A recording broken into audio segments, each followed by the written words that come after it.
Nice തിങ്കേഴ്സിൻ്റെ മറ്റൊരു വീഡിയോയിലേക്ക് ഏവർക്കും സ്വാഗതം. പ്രിയപ്പെട്ട കൂട്ടുകാരെ, ഇന്ന് ഞാൻ എത്തിയിരിക്കുന്നത് 3ാം ക്ലാസ്സുകാരുടെ മലയാളം ക്വസ്റ്റ്യൻ പേപ്പറുമായിട്ടാണ്. സമയമൊട്ടും കളയാതെ നമുക്ക് ക്ലാസ്സിലേക്ക് കടന്നാലോ? നോക്കൂ കൂട്ടരെ, പ്രവർത്തനം 1, വായിക്കാം എഴുതാം. നോക്കൂ, നന്നായിട്ട് വായിച്ചു മനസ്സിലാക്കിയതിന് ശേഷം ചൂടുള്ള ചോദ്യങ്ങൾക്ക് ഉത്തരം എഴുതണം. നോക്കൂ, എന്താ വായിക്കേണ്ടത്? പപ്പുവിൻ്റെ ഡയറി. ശ്രദ്ധിച്ചോളൂ. 26/2/2026 വ്യാഴം. ഡയറി എഴുതുമ്പോൾ ആദ്യം വേണ്ട ഒന്നാണ് തീയതിയും ഡേറ്റും, അല്ലേ? 26/2/2026 വ്യാഴം. മുത്തശ്ശിമാവിൻ്റെ ചുവട്ടിലിരുന്ന് കുറേ നേരം കളിച്ചു. ഞങ്ങൾക്ക് മുത്തശ്ശിമാവിനെ ഒത്തിരി ഇഷ്ടമാണ്. കളിക്കാനും പഠിക്കാനും കഴിക്കാനും ഒക്കെ ഞങ്ങൾ ആ തണലിൽ ഒത്തുകൂടാറുണ്ട്. നേരം പുലർന്നാൽ അവിടെ കലോത്സവം പതിവാണ്. കിളികളുടെ സംഗീത കച്ചേരിയും ചില്ലകളുടെ കൈകൊട്ടിക്കളിയും കാറ്റിൻ്റെ ചൂളം വിളിയുമാണ് പ്രധാന ഇനങ്ങൾ. ഞങ്ങളെപ്പോലെ പക്ഷികൾക്കും മുത്തശ്ശിമാവിന് ജീവനാണ്. പൂത്തിരി കത്തിച്ചതുപോലെ പൂത്തുലഞ്ഞു നിൽക്കുന്നത് കണ്ടാൽ കണ്ണെടുക്കാനേ തോന്നില്ല. കയ്യെത്താ ഉയരത്തിൽ ആയതിനാൽ താഴെ നിന്ന് ഞങ്ങൾ കൊതിയോടെ നോക്കും. ഞങ്ങളെ നിരാശപ്പെടുത്താതിരിക്കാൻ കാറ്റ് വരുമ്പോൾ ആ പൂത്തിരി ശകലങ്ങൾ തലയിലേക്ക് ചൊരിയും. ഇടയ്ക്കൊക്കെ ഇളം പച്ച ഉടുപ്പിട്ട് തിളങ്ങി നിൽക്കാറുണ്ട്. ഇപ്പോൾ കമ്മലണിഞ്ഞ് സുന്ദരിയായി നിൽക്കുകയാണ് മുത്തശ്ശിമാവ്. പച്ചച്ചായം തേച്ച ചെറിയ തൂക്കുകമ്മൽ. കളിക്കിടയിൽ കുസൃതിക്കുട്ടിയെപ്പോലെ കമ്മലുകൾ ഊരി എറിഞ്ഞു. തോളിൽ ഏറ് കിട്ടി. മുകളിലേക്ക് നോക്കിയപ്പോൾ കള്ളച്ചിരിയോടെ കൈവീശി തലയാട്ടി യാത്രയാക്കി. സ്കൂൾ അടയ്ക്കുകയാണ്. ഇനി മുത്തശ്ശിമാവിനോടൊപ്പം കളിക്കാൻ മാസങ്ങൾ കാത്തിരിക്കണം. അപ്പോൾ കമ്മലുകൾ സ്വർണ്ണ നിറത്തിലാകും. സൗന്ദര്യം കൂടും. ആ സ്നേഹമധുരം നുണയാൻ ഞാൻ കാത്തിരിക്കുകയാണ്. പപ്പുവിൻ്റെ ഡയറി വായിച്ചല്ലോ. ചുവടെ കൊടുത്തിരിക്കുന്ന ചോദ്യങ്ങൾക്ക് ഉത്തരം എഴുതൂ. തന്നിരിക്കുന്ന ഡയറി 1-2 തവണ വായിച്ചു നോക്കണം. ഓക്കെ, അപ്പോൾ മാത്രമേ ചുവടെയുള്ള ചോദ്യങ്ങൾക്ക് വേഗത്തിൽ ഉത്തരം എഴുതാനായിട്ട് സാധിക്കുകയുള്ളൂ. ക്വസ്റ്റ്യൻ നോക്കിക്കോളൂ. ആദ്യത്തെ ചോദ്യം, മുത്തശ്ശിമാവിലെ കലോത്സവത്തിന് ആരാണ് സംഗീത കച്ചേരി നടത്തുന്നത്? ഓപ്ഷൻ: കാറ്റ്, ചില്ലകൾ, പപ്പു, കിളികൾ. ആരാണ് സംഗീത കച്ചേരി നടത്തുന്നത്? ഓപ്ഷൻ ഡി, കിളികൾ. അല്ലേ, കിളികളാണ് സംഗീത കച്ചേരി നടത്തുന്നത്. രണ്ടാമത്തെ ചോദ്യം നോക്കൂ. കരം എന്ന പദത്തിന് പകരം പ്രയോഗിച്ച വാക്കേത്? കരം എന്ന പദത്തിന് പകരം പ്രയോഗിച്ച വാക്ക് ഏത്? ഓപ്ഷൻ: കമ്മൽ, കാറ്റ്, കൈ, കണ്ണ്. എന്താണ്? കൈ, അല്ലേ? കരം എന്ന വാക്കിന്റെ പകരം പദമാണെന്ത്? കൈ. ഓപ്ഷൻ സി, കൈ. ചോദ്യം, ഈ ഡയറി കുറിപ്പിൽ മാവ് തളിർത്തു എന്ന് സൂചിപ്പിക്കുന്ന വാക്യം ഏത്? മാവ് തളിർത്തു. നമുക്കറിയാം, മാവ് തളിർക്കുമ്പോൾ അവിടെ എന്താ? ഇളം പച്ച ഇലകളാണ് വരുന്നത്, അല്ലേ? നോക്കൂ സെന്റൻസുകൾ. കമ്മലണിഞ്ഞ് സുന്ദരിയായി നിൽക്കുന്ന മുത്തശ്ശിമാവ്, ഇളം പച്ച ഉടുപ്പിട്ട് തിളങ്ങുന്ന മുത്തശ്ശിമാവ്, പൂത്തിരി കത്തിച്ചതുപോലെ പൂത്തുലഞ്ഞു നിൽക്കുന്ന മുത്തശ്ശിമാവ്, കൈകൊട്ടിക്കളിക്കുന്ന മുത്തശ്ശിമാവ്. എന്താ ഉത്തരം? മാവ് തളിർത്തു. അപ്പോൾ പച്ച പട്ട് അല്ലെങ്കിൽ ഇളം പച്ച നിറത്തിൽ നിൽക്കുന്നതാണ്, അല്ലേ? അപ്പോൾ ഓപ്ഷൻ ബി, ഇളം പച്ച ഉടുപ്പിട്ട് തിളങ്ങുന്ന മുത്തശ്ശിമാവ്. ഇതാണ് ഉത്തരം. ഇളം പച്ച ഉടുപ്പിട്ട് തിളങ്ങുന്ന മുത്തശ്ശിമാവ്. നാലാമത്തെ ചോദ്യം നോക്കൂ. പൂത്തിരി കത്തിച്ചതുപോലെ പൂത്തുലഞ്ഞു നിൽക്കുന്നത് കണ്ടാൽ കണ്ണെടുക്കാനേ തോന്നില്ല. നോക്കൂ, ആ പദത്തിന് അടിവരയിട്ടിരിക്കുന്നത് കണ്ടല്ലോ. അടിവരയിട്ടിരിക്കുന്ന പദക്കൂട്ട് പ്രകടമാക്കുന്ന ഭാവം ഏത്? അടിവരയിട്ടിരിക്കുന്ന പദക്കൂട്ട് ഏതാ? കണ്ണെടുക്കാനേ തോന്നില്ല.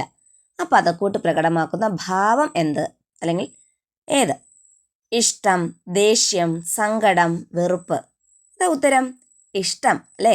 പൂത്തിരി കത്തിച്ചതുപോലെ പൂത്തുലഞ്ഞു നിൽക്കുന്നത് കണ്ടാൽ കണ്ണെടുക്കാനേ തോന്നില്ല. ആ മുത്തശ്ശിമാവിനോടുള്ള ഇഷ്ടമാണ് ആ പറഞ്ഞിരിക്കുന്നത്. അപ്പോൾ ഉത്തരം ഓപ്ഷൻ എ, ഇഷ്ടം. അടുത്തത്, കയ്യെത്താ ഉയരം എന്നതുകൊണ്ട് അർത്ഥമാക്കുന്നത് എന്ത്? കയ്യെത്താത്ത ഉയരം, അല്ലേ? കയ്യെത്താ ഉയരം എന്നതുകൊണ്ട് അർത്ഥമാക്കുന്നത് എന്ത്? ഓപ്ഷൻസ് നോക്കൂ. കയ്യെത്തുന്ന ഉയരം, കയ്യെത്താത്ത ഉയരം, കൈയുടെ ഉയരം, ഉയർത്തിയ കൈ. ഇപ്പോൾ കയ്യെത്താ ഉയരം എന്ന് വെച്ചാൽ എന്താ അർത്ഥമാക്കുന്നത്? കൈ എത്താത്ത ഉയരം. ഓപ്ഷൻ ബി, കൈയെത്താത്ത ഉയരമാണ് ആൻസർ. പ്രവർത്തനം 2, കണ്ടെത്താം എഴുതാം. നോക്കൂ, ചക്ക പഴുത്തു, മണം പരന്നു, പപ്പുവിന് കൊതിയായി. ചക്ക മുറിച്ചതും അവൻ വേഗം വേഗം തിന്നാൻ തുടങ്ങി. കണ്ടുനിന്ന മുത്തശ്ശി പറഞ്ഞു, മതിയാക്ക്, അധികമായാൽ അമൃതം വിഷം എന്ന് കേട്ടിട്ടില്ലേ? ഓക്കെ, വായിച്ചു നോക്കിയല്ലോ. ഒരിക്കൽ കൂടി. ചക്ക പഴുത്തു, മണം പരന്നു, പപ്പുവിന് കൊതിയായി. ചക്ക മുറിച്ചതും അവൻ വേഗം വേഗം തിന്നാൻ തുടങ്ങി. കണ്ടുനിന്ന മുത്തശ്ശി പറഞ്ഞു, മതിയാക്ക്, അധികമായാൽ അമൃതം വിഷമെന്ന് കേട്ടിട്ടില്ലേ? ഓക്കെ, ചോദ്യോത്തരങ്ങൾ നോക്കൂ. അടിവരയിട്ടിരിക്കുന്ന പദക്കൂട്ട് ചേർത്ത് മറ്റൊരു വാക്യം എഴുതൂ. അടിവരയിട്ടിരിക്കുന്ന പദക്കൂട്ട് ഏതാ? വേഗം വേഗം. അത് ചേർത്ത് മറ്റൊരു വാക്യം എഴുതൂ. ഏതാ? സ്കൂളിലെത്താൻ താമസിച്ച രാമു വേഗം വേഗം നടന്നു. ഓക്കെ, വേഗം വേഗം എന്ന് പറഞ്ഞ പദം വരണം. ഇത്രയേ ഉള്ളൂ. വേഗം വേഗം വെച്ചാൽ വേഗത്തിൽ എന്ന അർത്ഥം. ഓക്കെ, അത് നോക്കൂ. കൊതിയായി എന്ന പദം ശരിയായി പിരിച്ചെഴുതൂ. കൊതി അധികം ആയി, കൊതി അധികം ആയി. ഓക്കെ, അടുത്തത് അധികമായാൽ അമൃതം വിഷം എന്ന പഴഞ്ചൊല്ലിൻ്റെ ആശയം ഒരു വാക്യത്തിൽ എഴുതുക. എന്താ? എത്ര നല്ല വസ്തുവായാലും അമിതമായാൽ ദോഷമാണ്. ഓക്കെ, പപ്പുവിൻ്റെ കടങ്കഥാശേഖരം നോക്കൂ. കടങ്കഥയിൽ ഒളിച്ചിരിക്കുന്നത് ആരാണ്? കണ്ണുണ്ട്, ചെവിയില്ല, വായില്ല, വയറുണ്ട്, വയറ് നിറയെ വെള്ളം. ഞാൻ ആരാണെന്നറിയാമോ? ആരാ? നമുക്ക് കണ്ണുണ്ട്, ചെവിയില്ല, വായില്ല, വയറുണ്ട്, വയറ് നിറയെ വെള്ളം. എന്താ ഉത്തരം? തേങ്ങ, കോക്കനട്ട്. തേങ്ങയാണ് ഉത്തരം അല്ലേ? തേങ്ങയ്ക്ക് 3 കണ്ണുണ്ട്, അതിന് ചെവിയില്ല, വായില്ല, പക്ഷെ അതിന് പള്ള വയറുണ്ട്. അത് നിറയെ എന്താ? വെള്ളമാണ് അല്ലേ? തേങ്ങ വെള്ളമാണ്.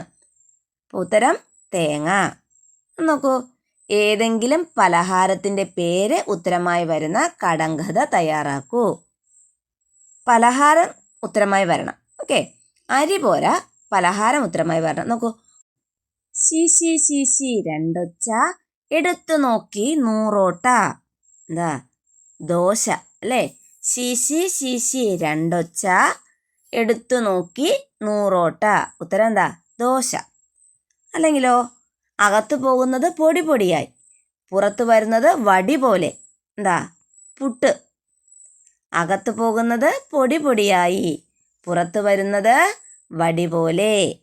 ഓക്കെ, അങ്ങനെ ഏതെങ്കിലും പലഹാരത്തിൻ്റെ കടങ്കഥ കൂട്ടുകാർക്ക് തന്നെ വരികൾ തയ്യാറാക്കി എഴുതാം കേട്ടോ. ഓക്കെ, ഇനി അടുത്ത പ്രവർത്തനത്തിലേക്ക് പോകാലോ. വളരെ എളുപ്പത്തിൽ മാർക്ക് സ്കോർ ചെയ്യാൻ പറ്റുന്ന ഒരു പ്രവർത്തനമാണ് 3ാമത്തേത്. വരയ്ക്കാം, രസിക്കാം. പപ്പു കണ്ട പ്രഭാത കാഴ്ച വായിക്കൂ. ആകാശം തൊട്ടു നിൽക്കുന്ന നീലക്കുന്നുകൾ, കുന്നുകൾക്കിടയിലൂടെ സൂര്യൻ ഒളിഞ്ഞു നോക്കുന്നു. പക്ഷിക്കൂട്ടം തീറ്റ തേടി പറന്നുയരുന്നു. താഴത്തെ വയലോരത്തെ കൊച്ചു വീട്ടിൽ കുട്ടികൾ കോഴിക്ക് തീറ്റ കൊടുക്കുന്നു. കാഴ്ചക്കാരിയെ പോലെ തത്തമ്മ തെങ്ങോലയിലിരിക്കുന്നു. കണ്ടല്ലോ, ആകാശം തൊട്ടു നിൽക്കുന്ന നീലക്കുന്നുകൾ, ആ കുന്നുകൾക്കിടയിൽ ആരൊളിഞ്ഞു നോക്കുന്നു? സൂര്യൻ. പിന്നെയോ, പക്ഷിക്കൂട്ടം തീറ്റ തേടി പറന്നുയരുന്നു. താഴെ വയലിന് സമീപത്തിരിക്കുന്ന കൊച്ചു വീട്ടിലെ കുട്ടികൾ കോഴിക്ക് തീറ്റ കൊടുക്കുന്നു. ഇതെല്ലാം കണ്ട് തെങ്ങോലയിൽ ആരിപ്പുണ്ട്? ഒരു തത്തമ്മ ഇരിപ്പുണ്ട് അല്ലേ? പപ്പുവിൻ്റെ പ്രഭാത കാഴ്ചകൾ വായിച്ചല്ലോ. ഈ പ്രഭാത കാഴ്ചകൾ വരച്ച് നിറം നൽകൂ. ഭംഗിയായിട്ട് എന്ത് ചെയ്യണം? വരച്ച് അതിന് നിറം നൽകുക. അതാണ് പ്രവർത്തനം 3. കൂട്ടുകാർക്ക് എല്ലാവർക്കും പറ്റുന്ന ക്വസ്റ്റ്യൻ ആണല്ലേ? ഓക്കെ, അപ്പോൾ ഇനി അടുത്ത പ്രവർത്തനത്തിലേക്ക് പോകാലോ. പ്രവർത്തനം 4-ൽ 4A 4B എന്നീ 2 എണ്ണമുണ്ട്. ഏതെങ്കിലും ഒന്നിന് ഉത്തരം എഴുതിയാൽ മതി. ഓക്കെ, പ്രവർത്തനം 4-ൽ എയും ബിയും 2 ക്വസ്റ്റ്യൻ തന്നിട്ടുണ്ട്. അതിൽ ഏതെങ്കിലും ഒന്നിന് ഉത്തരം എഴുതിയാൽ മതി. പ്രവർത്തനം എ, അതായത് 4-ൽ ആദ്യത്തെ ക്വസ്റ്റ്യൻ അറിയിപ്പ് തയ്യാറാക്കാം എന്നാണ്. എന്ത് ചെയ്യാനാണ്? അറിയിപ്പ് തയ്യാറാക്കാം. പപ്പുവിൻ്റെ സ്കൂളിൽ വാർഷികാഘോഷവുമായി ബന്ധപ്പെട്ട് വർണ്ണോത്സവം, രചനോത്സവം, കഥോത്സവം എന്നിങ്ങനെ വിവിധ ഉത്സവങ്ങൾ തുടങ്ങുകയാണ്. വർണ്ണോത്സവത്തിന് എല്ലാ കുട്ടികളെയും ഉൾപ്പെടുത്തി ചിത്രരചനാ മത്സരം സംഘടിപ്പിക്കുന്നുണ്ട്. അത് കാണാൻ രക്ഷിതാക്കളെ ക്ഷണിച്ചുകൊണ്ട് അറിയിപ്പ് തയ്യാറാക്കൂ. ഓക്കെ, ആദ്യത്തെ എന്താണ്? അറിയിപ്പ് തയ്യാറാക്കാനാണ്. കൂട്ടുകാർക്കറിയാം, മാന്യരേ എന്ന് എഴുതി വേണം എന്ത് ചെയ്യണം? അറിയിപ്പ് തയ്യാറാക്കാൻ. മാന്യരേ, ഞങ്ങളുടെ സ്കൂളിൻ്റെ പേര് കൊടുക്കാം. സ്കൂളിൽ വാർഷികാഘോഷവുമായി ബന്ധപ്പെട്ട് വർണ്ണോത്സവം നടത്തുകയാണ്.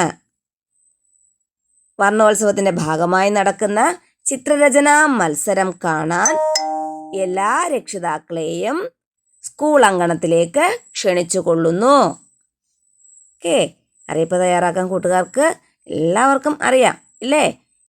നിങ്ങളുടെ മലയാളം ടീച്ചർ എത്രമാത്രം അറിയിപ്പുകളാണ് നിങ്ങളെ കൊണ്ട് എഴുതിപ്പിച്ചിരിക്കുന്നത്. എല്ലാ കൂട്ടുകാർക്കും അറിയിപ്പ് എഴുതാൻ അറിയാം. ഞാൻ പറഞ്ഞത് വെറും മാതൃക മാത്രമാണ്. കൂട്ടുകാരുടെ മനസ്സിൽ തോന്നുന്ന പോലെ എന്ത് ചെയ്യാം? മാതൃക വെച്ച് അറിയിപ്പുകൾ തയ്യാറാക്കാം. ക്ലിയർ? അപ്പോൾ പ്രവർത്തനം 4 B എന്താണെന്ന് നോക്കൂ. വർണ്ണോത്സവത്തിന് സ്കൂളിൽ ഒരുക്കുന്ന ചിത്രപ്രദർശനം കാണാൻ കൂട്ടുകാരനെ ക്ഷണിച്ചുകൊണ്ട് ഒരു കത്തെഴുതും. അപ്പോൾ കൂട്ടുകാരന് കത്തെഴുതാൻ അറിയാലോ. കത്തെഴുതാൻ ഒരു ഫോർമാറ്റ് ഉണ്ട്, അതനുസരിച്ചിട്ട് വേണം എഴുതാൻ. ആദ്യം എന്ത് ചെയ്യണം? പേപ്പറിൻ്റെ വലതുവശത്ത് മുകളിലായിട്ട് ഡേറ്റും ഡേയും എഴുതുക. 12/3/26 തിങ്കൾ. പ്രിയപ്പെട്ട കൂട്ടുകാരന് അല്ലേ? പ്രിയപ്പെട്ട കൂട്ടുകാരൻ എഴുതുന്ന എവിടെയാണ്? പേപ്പറിന് ഇടത് സൈഡിൽ മാർജിനോട് ചേർത്താണ് എഴുതേണ്ടത്. എന്നിട്ട് കോമ ഇടുക. തൊട്ട് താഴെ എഴുതുക, നിനക്ക് സുഖമാണെന്ന് വിചാരിക്കുന്നു. അച്ഛനും അമ്മയും സഹോദരിയും സുഖമായിരിക്കുന്നു. എല്ലാവരെയും എൻ്റെ അന്വേഷണം അറിയിക്കണം. പിന്നെയോ, വരുന്ന 26-ാം തീയതി നമ്മുടെ സ്കൂളിൽ വർണ്ണോത്സവവുമായി ബന്ധപ്പെട്ട് ഒരു ചിത്ര പ്രദർശനം നടത്തുന്നുണ്ട്. സ്കൂളിലെ ചിത്രപ്രദർശനം കാണാൻ നീ വരുമോ? വരുമെന്ന് പ്രതീക്ഷിക്കുന്നു. നേരിൽ കാണുമ്പോൾ കൂടുതൽ കാര്യങ്ങൾ പറയാം. നീ വരും എന്ന പ്രതീക്ഷയോടെ നിന്റെ പ്രിയപ്പെട്ട കൂട്ടുകാരൻ. പേര്, ഒപ്പ്. ഓക്കെ, ഇത്രയും ചെയ്യാൻ പറ്റില്ലേ?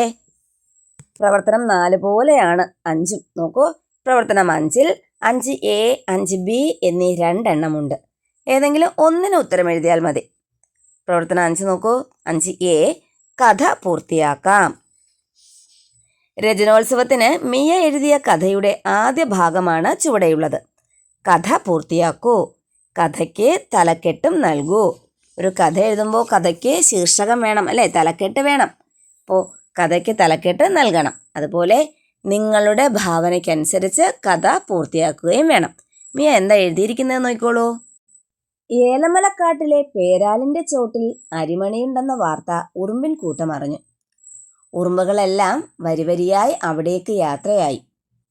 യാത്രയ്ക്കിടയിലാണ് പുളിയനുറുമ്പ് ആ കാഴ്ച കണ്ടത്. ദൂരെ കുട്ടികൾ ആർത്ത് രസിച്ച് കളിക്കുന്നു. പുളിയനുറുമ്പ് കൂട്ടം മാറി കുട്ടികൾക്കരികിലേക്ക് നടന്നു. തുടർന്ന് നടന്ന കാര്യങ്ങളാണ് കഥയിൽ എഴുതേണ്ടത്. അത് കൂട്ടുകാരുടെ ഭാവനയ്ക്കനുസരിച്ച് എഴുതുക. ഓക്കെ, ഇനി 5B, 5ലെ അടുത്ത പ്രവർത്തനം എന്താണെന്ന് നോക്കിയേ. 5A കഥ എഴുതാനായിരുന്നെങ്കിൽ 5B വരികൾ കൂട്ടിച്ചേർക്കാനാണ്. നോക്കൂ, കാവ്യോത്സവത്തിന് 3-ാം ക്ലാസ്സിലെ കൂട്ടുകാർ പാടിയ പാട്ടിൻ്റെ വരികളാണ് ചുവടെയുള്ളത്. കൂടുതൽ വരികൾ എഴുതി ചേർക്കൂ. തന്നിരിക്കുന്ന വരികൾ നോക്കൂ. ഏലമലക്കാട്ടിലെ പേരാലിൻ ചോട്ടിൽ ആരുണ്ട് ആരുണ്ട് അരിമണി തിന്ന് വയറു നിറയ്ക്കാൻ. ഉറുമ്പുണ്ടേ ഉറുമ്പുണ്ടേ. അത് 4 വരി കേട്ടല്ലോ. ഏലമലക്കാട്ടിലെ പേരാലിൻ ചോട്ടിൽ ആരുണ്ട് ആരുണ്ട്. എന്തിനാ? അരിമണി തിന്ന് വയറു നിറയ്ക്കാൻ. അരിമണി തിന്ന് വയറു നിറയ്ക്കാൻ ആരാ ഉള്ളത്? ഉറുമ്പ്. ഉറുമ്പുണ്ടേ ഉറുമ്പുണ്ടേ. അടുത്ത സ്റ്റാൻസ് നോക്കിക്കേ. ഏലമലക്കാട്ടിലെ തേന്മാവിൻ കൊമ്പിൽ ആരുണ്ട് ആരുണ്ട് മാന്തളിർ കൊത്തി പാട്ടുകൾ പാടാൻ. കുയിലുണ്ടേ കുയിലുണ്ടേ. നോക്കൂ, ഏലമലക്കാട്ടിലെ തേന്മാവിൻ കൊമ്പിൽ ആരുണ്ട്? എന്തിനാ? മാന്തളിർ കൊത്തി പാട്ടുകൾ പാടാൻ. ആരാ പാട്ടുകൾ പാടാനുള്ളത്? കുയില്. കുയിലുണ്ടേ കുയിലുണ്ടേ. നമുക്ക് ഇനി എന്തെഴുതാം? ഏലമലക്കാട്ടിലെ തേന്മാവിൻ ചുവട്ടിൽ ആരുണ്ടേ ആരുണ്ടേ പീലികൾ വിടർത്തി നൃത്തം ചെയ്യാൻ. ഏലമലക്കാട്ടിലെ തേന്മാവിൻ ചുവട്ടിൽ ആരുണ്ട് ആരുണ്ട് എന്തിനാ? പീലികൾ വിടർത്തി നൃത്തം ചെയ്യാൻ. ആരായിരിക്കും? മയിലുണ്ടേ മയിലുണ്ടേ. ഓക്കെ. ഇനി ഏലമലക്കാട്ടിലെ തേന്മാവിൻ കൊമ്പിൽ ആരുണ്ട് ആരുണ്ട് മാമ്പഴം തിന്നാൻ. അണ്ണാനുണ്ടേ അണ്ണാനുണ്ടേ. അല്ലേ? ഏലമലക്കാട്ടിലെ തേന്മാവിൽ നിന്ന് മാമ്പഴം തിന്നാൻ ആരാ ഉള്ളത്? അണ്ണാൻ. അങ്ങനെ വരികൾ കൂട്ടിച്ചേർത്ത് എഴുതാൻ പറ്റില്ലേ കൂട്ടുകാർക്ക്? ഈ വീഡിയോ നിങ്ങൾക്ക് ഇഷ്ടമായെങ്കിൽ ലൈക്ക് ചെയ്യാനും നിങ്ങളുടെ പ്രിയപ്പെട്ട കൂട്ടുകാർക്ക് ഷെയർ ചെയ്യാനും മറന്നു പോകരുത്. അതുപോലെ ഈ ചാനൽ ആദ്യമായി കാണുന്ന കൂട്ടുകാരുണ്ടെങ്കിൽ ചാനലൊന്ന് സബ്സ്ക്രൈബ് ചെയ്യണേ. അപ്പോൾ മറ്റൊരു വീഡിയോയുമായിട്ട് വീണ്ടും കാണുന്നവരെ ബൈ ബൈ.